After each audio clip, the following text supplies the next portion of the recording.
2.6.3 bahagian 5. Ini bahagian terakhir insyaAllah untuk 2.6.3 ni. Jadi apa benda 2.6.3 tu? 2.6.3 merupakan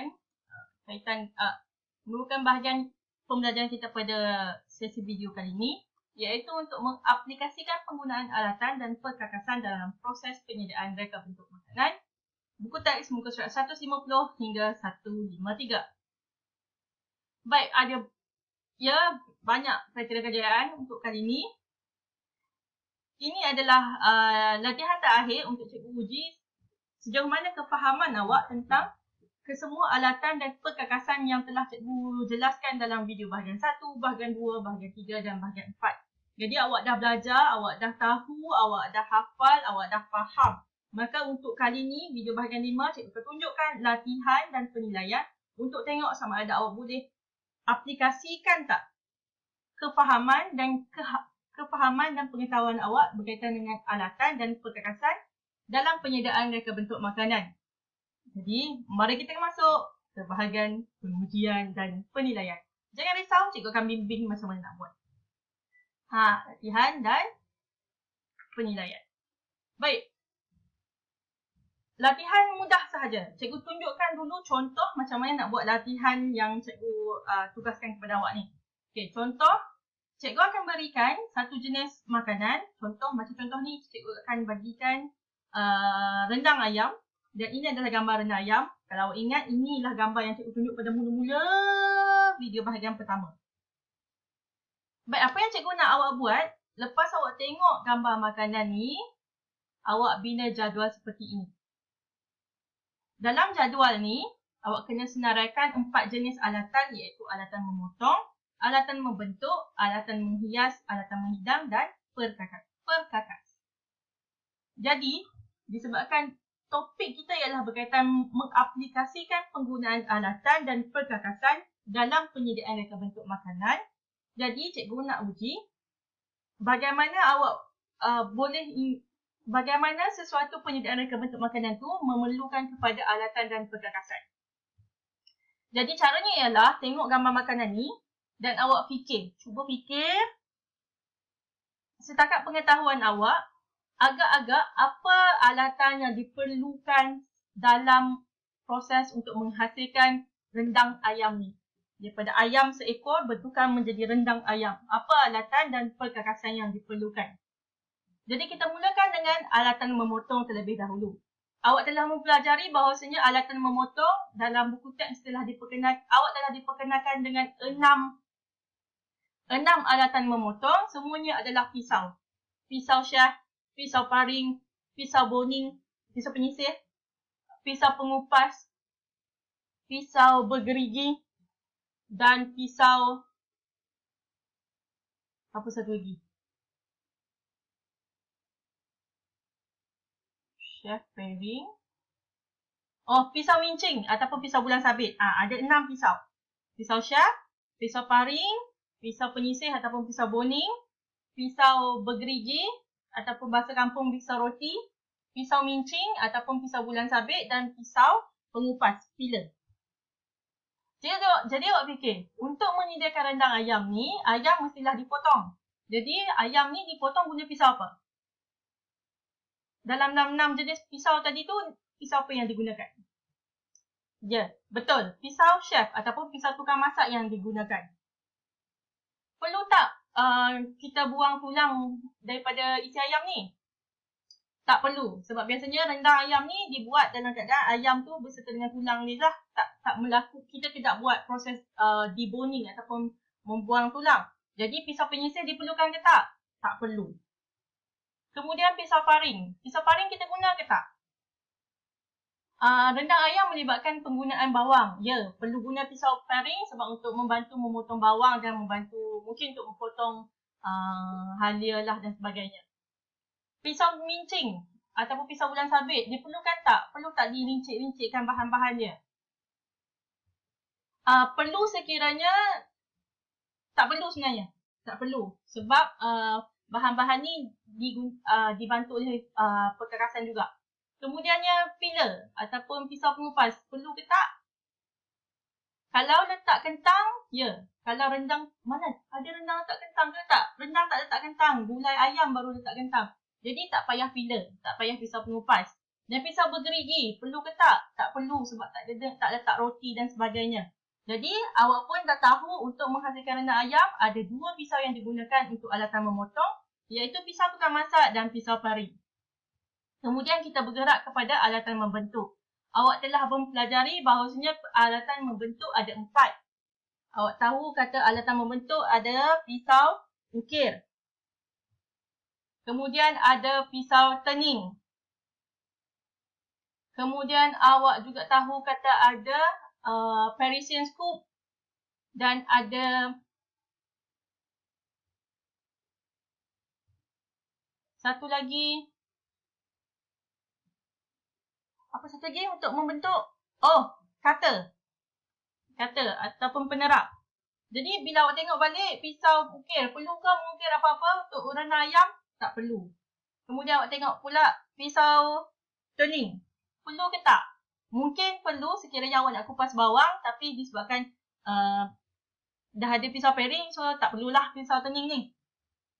Kemudian Parisian scoop, perlukah bulat-bulatkan benda dalam rendang ayam ni? Tak perlu. Dan kemudian tengok kepada kata penerak, perlukah? Tak perlu juga. Jadi adakah alatan pembentuk digunakan untuk membuat rendang ayam? Tak digunakan. Tiada. Seterusnya kita bergerak kepada alatan hiasan. Alatan hiasan bergantung kepada jenis makanan. Contoh macam rendang ayam dalam gambar ni. Hiasan yang digunakan sekadar menabur daun kunyit. Yang hijau-hijau halus-halus ni daun kunyit. Yang ni boleh dipotong. Daun kunyit ni kita boleh guna pisau paring atau pisau tukang masak lah untuk potong dan rincitkan dia. Jadi alatan menghias yang ada ditunjukkan dalam buku teks dan yang cikgu perkenalkan dalam video yang lepas lebih ke arah menjurus kepada peralatan menghias kek. Jadi untuk rendang ayam ni perlu tak guna alatan-alatan tu? Tak perlu. Jadi tiada. Kemudian beralih kepada alatan menghidang. Perlu ke tak alatan menghidang? Perlu. Sebab awak tak boleh makan dalam kuali macam tu je. So dalam contoh dalam gambar ni diletakkan dalam pinggan. Jadi alatan menghidang yang digunakan ialah pinggan.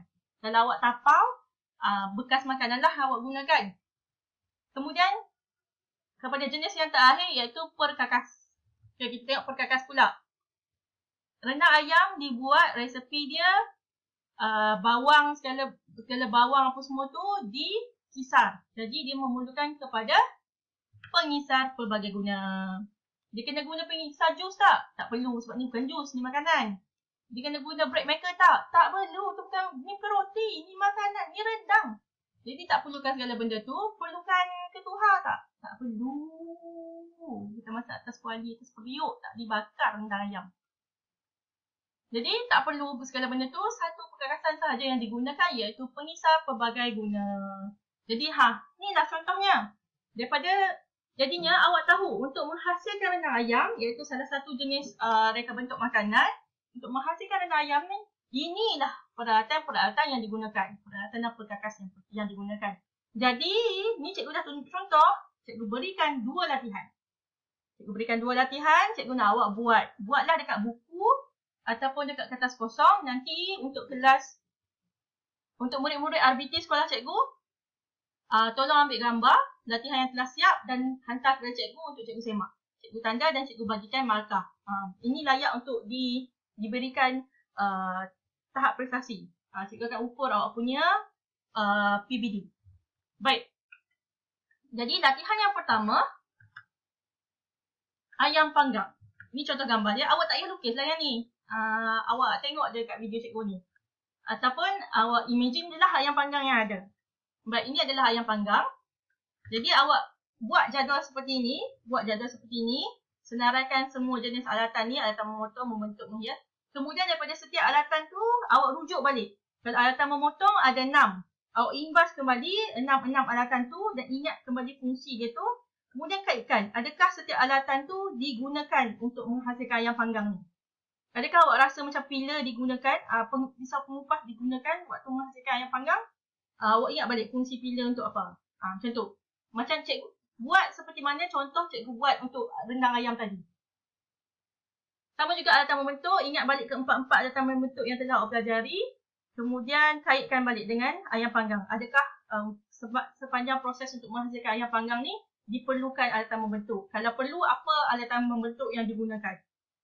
Sama juga dengan alatan menghias dan menghidang dan juga perkakasan. Sekiranya awak tak tahu macam mana ayam panggang dihasilkan, awak boleh tanya mak, awak boleh tanya ayah. Mak, ayah, ayam panggang ni macam mana nak buat? Jadi bila mak ayah awak tengah terang tu, awak cuba kena pasti. Dia bagi waktu dia terangkan resepi tu, agak-agak akan ada alatan apa yang digunakan dan perkakas apa yang digunakan. Contoh kalau mak awak kata, untuk hasilkan ayam panggang ni kena kisar bahan. Jadi awak kena tahulah, alatan perkakas apa yang digunakan untuk mengisar bahan. Mestilah pengisar. Itu contoh. Baik, ini latihan yang pertama, ayam panggang. Latihan yang kedua ialah kek cawan, cupcakes. Ni pun gambar yang cikgu tunjuk waktu video 1 dulu. Okay, cupcakes sama juga, salin jadual yang sama dan kena pasti setiap alatan yang digunakan dan perkakasan yang digunakan untuk menghasilkan kek cawan ni.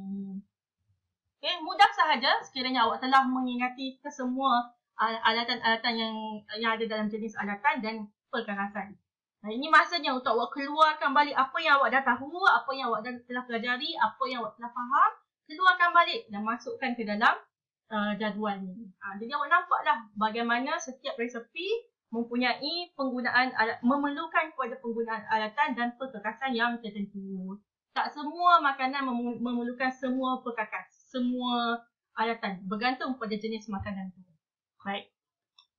Jadi bila awak boleh buat latihan 1 dan latihan 2, hantar dekat cikgu bagi markah, cikgu tanda. Jadi kalau awak boleh jawab dengan betul dan sebagainya, awak layak untuk mendapat tahap prestasi 3 kalau berdasarkan topik ni. Jadi tolong buat dan hantar gambar kepada cikgu supaya cikgu boleh nilai dan berikan markah PBD untuk awak. Dan pesanan khidmat masyarakat kepada cikgu lagi, jangan lupa untuk subscribe, like dan komen. Dan share juga video ni kepada kawan-kawan yang awak tahu supaya mereka turut boleh mempelajari berkaitan dengan topik ni bersama dengan cikgu. Lagi ramai, the more the merrier. Okay? Baik. Nanti kita akan bertemu lagi untuk 2.6.4 pula. Kita akan masih membincangkan berkaitan topik reka bentuk makanan. Nantikanlah video-video cikgu yang akan cikgu letakkan di YouTube ni. Jadi terima kasih kerana telah memberikan perhatian dengan sepenuhnya dan mengikuti kelima-lima bahagian video cikgu. Minta maaf kalau ada sebarang kesalahan dan selamat meneruskan perjuangan belajar dari rumah. Kita jumpa dekat pembelajaran berkaitan dengan subtopik yang lain nanti. Sekian, terima kasih. Siapa yang menonton ni, awak semua awesome. Korea kata debak. Okay, selamat tinggal.